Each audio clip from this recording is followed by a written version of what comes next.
దక్షిణాదిన కుంభమేళా. తెలంగాణ రాష్ట్ర ప్రభుత్వం దేవాదాయ ధర్మాదాయ శాఖ అత్యంత ప్రతిష్టాత్మకంగా నిర్వహించే సరస్వతి పుష్కరాలు.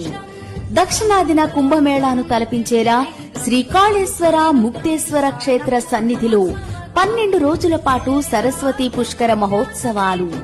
తేదీ 15/5/2025 నుంచి 26/5/2025 వరకు కాళేశ్వరంలోని త్రివేణి సంగమంలో పుష్కర స్నానాలు.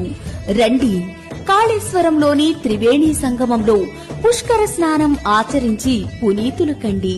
శ్రీ కాళేశ్వర ముక్తేశ్వర స్వామి కృపకు పాత్రులు కండి.